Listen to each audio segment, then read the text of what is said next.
Continuing with the Zelda Salt. The first two parts can be found in the description, and I highly suggest checking those out first if you haven't. This mini-series is basically just a tale of my experiences with Zelda, and how it's influenced me. With that being said, please note that the large amount of this video will in fact be biased opinions and contain spoilers. I'm a Zelda fanboy at heart, and I grew up with the series, so if you're looking for a super in-depth review, it's not gonna be here. It might sound pretentious, but I'm not passing off these opinions as facts. Anyhoozles, we last left the series with Wind Waker, which leads into the millennial Zeldas. In the early 2000s, Brown and Bloom was the big ol' thing. The gaming audience had grown up and wanted edge and realism. Nintendo had backlash about Wind Waker being too kid-friendly and looking childish, so what's their response? Why, a watered-down version of Ocarina of Time featuring Edge and Shadow the Hedgehog from the Devil May Cry series. Not to mention the game is just... it's just a little uncomfortable. Ah, what a beautiful day outside. The grass is brown, the sky is blue, and everything— oh my god! Hi, Link.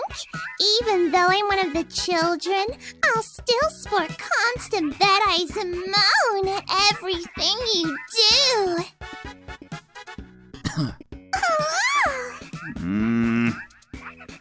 I'm a foot fetish.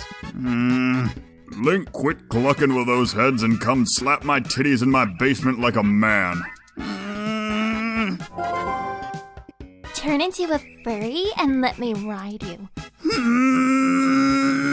But So let's just dive into one of the main parts of the game, the wolf. The least fun gimmick of any Zelda. Yeah, even more so than the motion controls of Skyward Sword. But the wolf just feels out of place. It doesn't really add anything to gameplay elements, and it certainly doesn't add anything to story elements. It's just kind of there. The wolf combat is incredibly dull, making it difficult to hit something directly in front of you. It promotes only attacking using the Midna hold B to win, or spamming lock-on jump attack. Jump attacking has its drawback too, with Wolf Link having to shake and toss smaller foes to the side after. Not to mention that Wolfie doesn't get any new abilities like regular Link, so you're just kinda stuck with this weighted and dull combat for the entire game. The emphasis should have been on speedy combat, allowing Link to attack with momentum similar to that of the Midna move. Plus tagged onto the wolf is of course the Tears of Light. These tears are necessary to dispel the twilight and are gathered by running around the new area that you're gonna have to run around in later and killing bugs. Which means you have to get annoyed at dumb wolf combat. None of the bugs are really difficult to find or retrieve, the most complex ones being brought out by a very obvious, do I fire here? There's also barely any threat when you do this. Take as much time as you want, and here, we'll only toss one or two regular monsters at you. The bugs don't really attack you outside of a very slow electric buzz in your general direction. Plus, I really don't know why there's all these designated Midna jump areas. You have a set spot, called Midna, then target her and basically mash A. Periodically it offers one or two obstacles in the way, but they rarely actually interfere with you. The ice balling is probably the only one to punish people for just mashing. It's not the worst, but it feels like they saw people have fun with the Donkey Kong barrels and were like, yeah, okay, let's do that, but if it sucked. Even with skippable cutscenes, it still has a bit of a slow pace.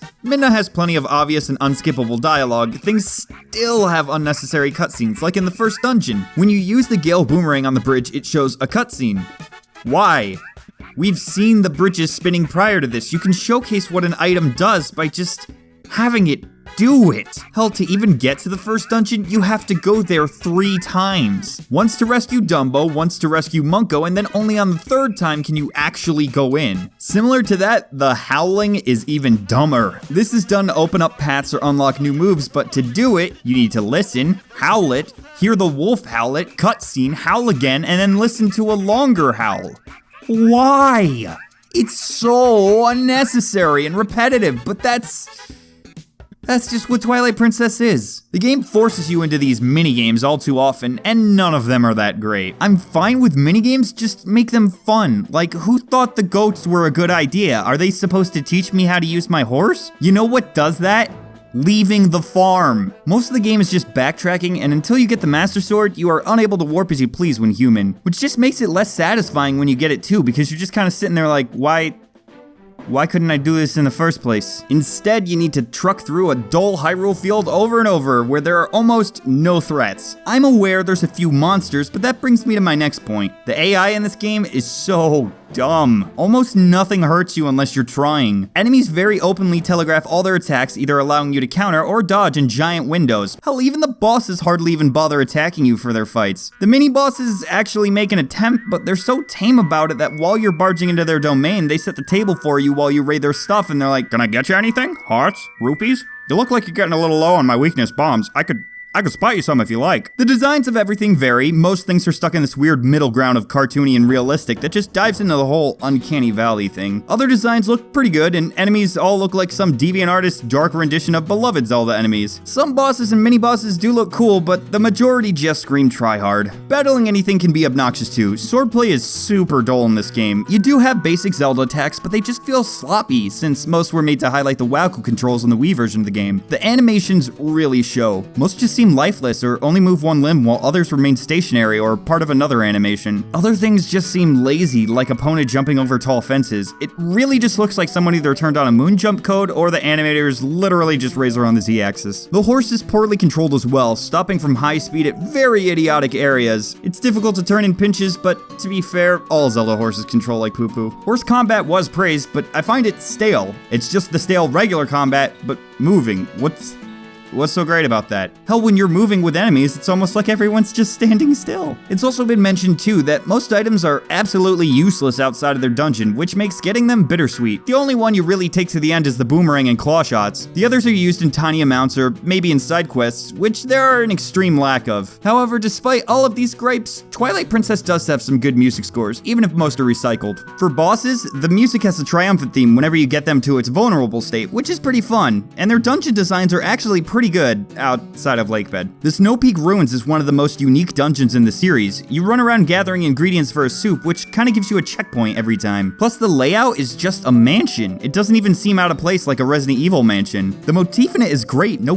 dungeon-y feeling rooms in it. Nothing that really sticks out. It just feels like an actual piece of architecture that just got overrun by monsters. However, as with most of the dungeons, when you get to the end, you just have a lackluster boss fight. Alongside that, this game is so linear that if you use some glitches to clip into areas you normally need items from the previous dungeon, the game just says, "Oh, well, he's got plot points," and gives you pieces of Fused Shadow or Mirrors of Twilight. With glitches, you can skip the Goron Mines entirely, as well as the Temple of Time, and you only need to grab the ball and chain from Snow Peak to deal damage to Zant later on. You can just leave after you pick it up, which is satisfying because this Zelda locks you on a path harder than any other one in the past. This story is fairly weak as well, having plenty of plot holes. Link is a wolf because why exactly?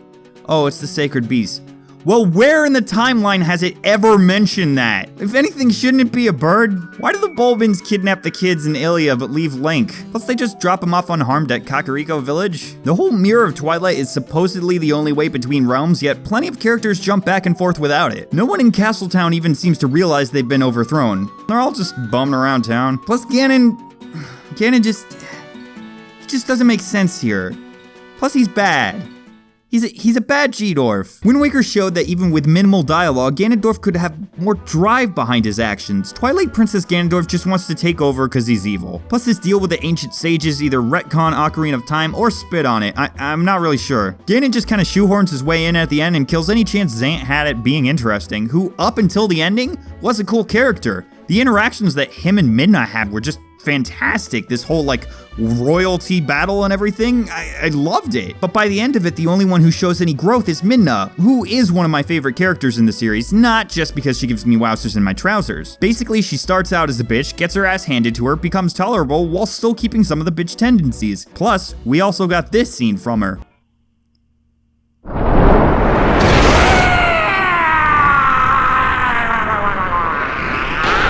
That is graphic, and I love it. I want more death in Zelda. All in all, Twilight Princess is not the strongest Zelda. It doesn't bring anything to shine above others, but I'd still say it's worth at least one playthrough. The gripes aren't too bothersome to most individuals. I'm just a little picky sometimes. But be prepared to get frustrated at controls fairly often, and don't expect to be wowed by much outside of a few designs. At this point, it's pretty obvious if you haven't played it at all to start with the HD one. It didn't change much, but it fixed a few issues like constantly reminding you what a blue rupee is, and decreasing the amount of tears needed to get in each area. Because even though most of this section was complaints, I still found myself having fun at parts while I gathered footage, because even if it's a watered down, edgy version of Ocarina of Time, Well, that still means it's sort of fun. It is a Zelda game. Not that the title alone gives it a pass. It was a weak one, sure, but when the foundation is strong, it can still entertain to a point. Now, this always gets me some groans whenever I mention or talk about my views on it, so let's just get started. Skyward Sword.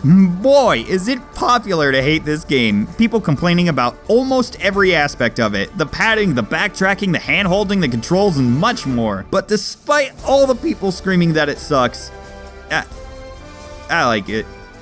I do. I even tried to hate it. When I started playing it again to get the footage, I did my usual of attempting to speedrun using redundant glitches to cut down on my playtime. At first, while I streamed it, I was repeatedly getting frustrated, but while I was streaming, I was sitting, I had headphones on which crossed some wires, and I was trying to be entertaining for chat. At the end of that stream, I was considering finding an alternative to get footage, but then I remembered how I played it when I first did. The wide-eyed younger me sporting his Link tunic shirt and excited that I could move the Wiimote as if it was a sword. So I got into it. I stood up and I made broad swings for combat, and well, the game just instantly got better. Immersing myself in it really helped me enjoy it further without having to worry about being comedic or getting embarrassed if I fuck up. I just played. And it was great. Sure, there's still a lot wrong with the game, so for fairness' sake, I'll try and do a 1 and 1. One good, one bad. So to start with good, holy wow do I love the aesthetics of this game. The animations, the expressiveness of the characters, the designs, the entire style of it. The watercolor painting motif just has such lush and wonderful colors that honestly create some of the best looking areas in the whole series. Plus the soundtrack is definitely up there with my favorites. There's so many wonderful and unique tracks, some just for fun and others to accompany the amazing and more cinematic cutscenes of the game. However, to experience that, you need to maneuver around, and to do that now, you have stamina. Running drains your stamina really fast, reducing you to a slow shuffle if you run out. You're unable to upgrade the stamina too, only get potions to delay or refill it. There are stamina fruits here and there that completely refill your gauge, but they're not always in the best place, and there's no guarantee there will be one in your way. I'm not against stamina in games. I love it in something like Monster Hunter. You just lose it way too fast, and when it's used for your main method of movement, it can be a bit taxing. Something that could have been done here would be to, of course, have a few more stamina fruits and maybe give Link a little speed boost as the stamina increases instead of just instantly filling. Kinda like a burst of energy the fruits could give. That would almost make it like its own little minigame akin to the Tears of Light sections. Wait a second, is that a segue into a good? Yeah, it is.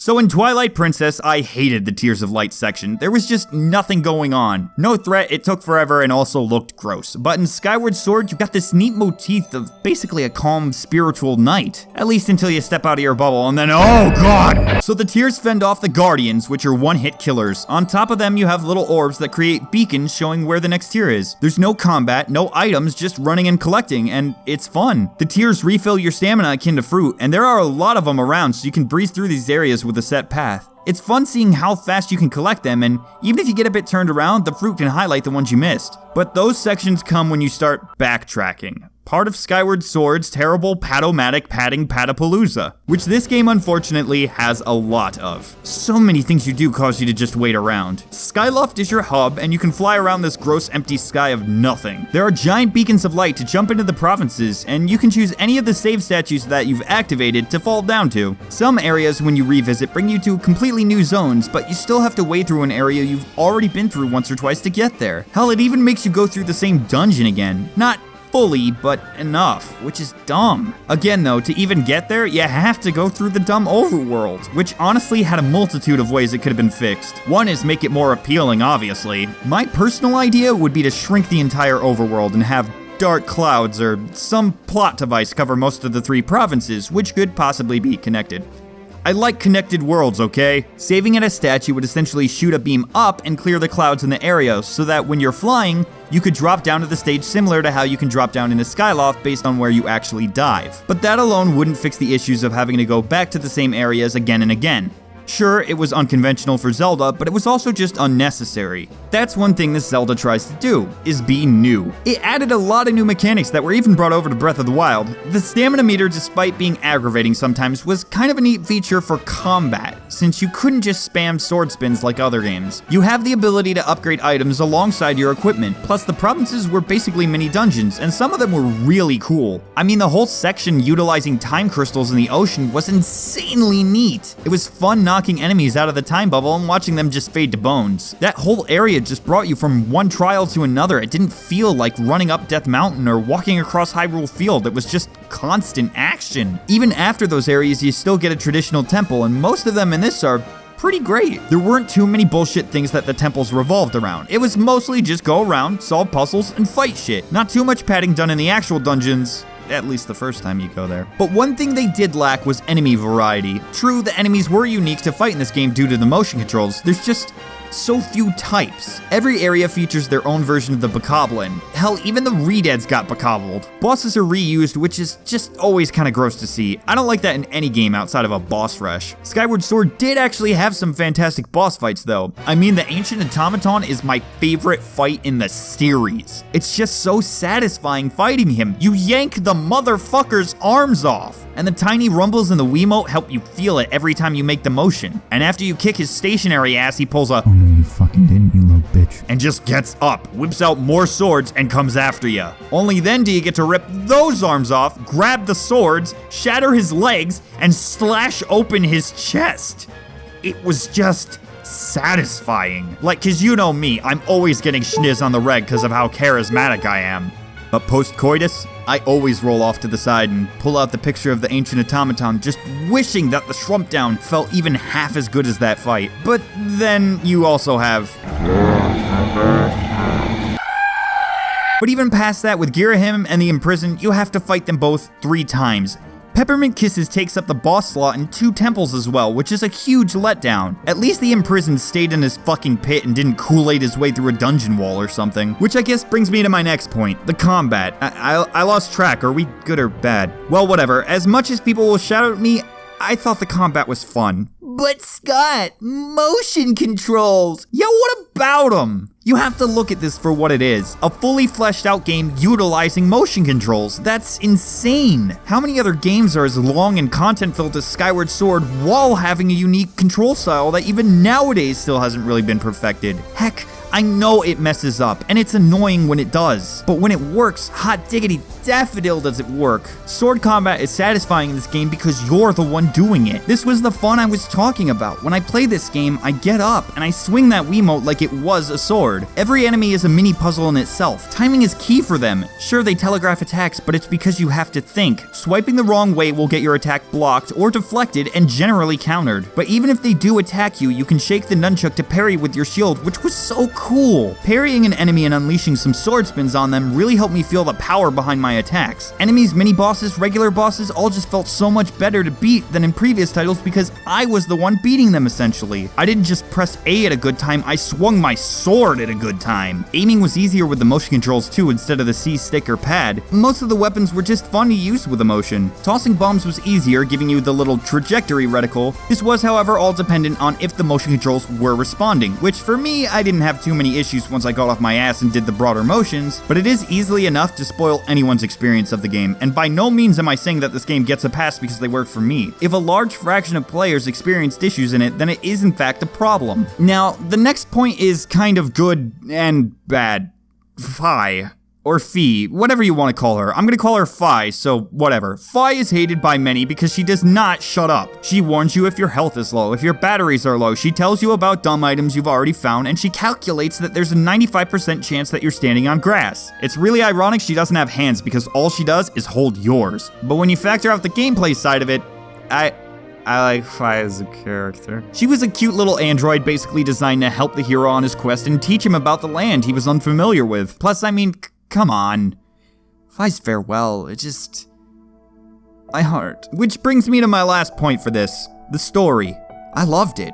Sure, it retconned a lot of stuff and started some timeline fuckery, but on its own, it was a treat to dive through. Seeing Link and Zelda as childhood friends was adorable and heartwarming, and the characters they met along the way had such vivid and charismatic personalities that it just drew me further into this world. Peppermint Kisses was my favorite Zelda villain too. He was just a spoiled brat that wanted to resurrect his senpai, but done in a tasteful way that was divulged early instead of being dumped on you at the end like Zant. The dragons were pretty cool, and some of the newer races were either silly or just fucking adorable. Plus Groose.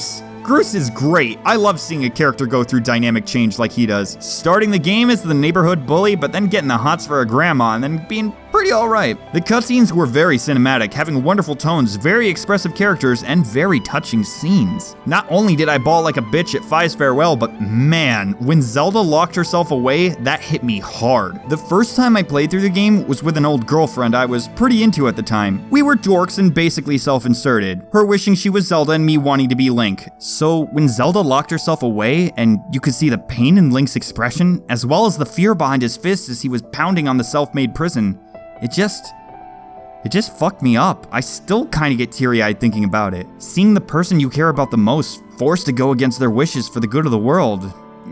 Anyway, Skyward Sword is no means the best Zelda game, far from it. The controls can work, but when they don't, it just feels kinda gross. The game treats you like a kid most of the time, and some of the choices it made were just really poor. I think people give it such a bad rap because it's a Zelda game, and it didn't live up to the legend that the name has behind it. But I'd still enjoy the game even if some shit was renamed and we had an entirely different main character and princess without the title. Still, I don't think people need to avoid this game as much as the internet wants you to believe. It's not something I need to play through over and over again, but I mean, if they released an HD version in a couple of years, I'd sure as hell pick it up, if nothing else to see those visuals in 1080p or even 4K. The game has easy fixes, but when you look at Breath of the Wild directly after playing Skyward Sword, you realize that a lot of the issues were molded into beloved and praised features for the new game. Not all of them, mind you. Breath of the Wild, despite constant 10, still has some pretty glaring issues. But we'll get into that in the final episode. See ya.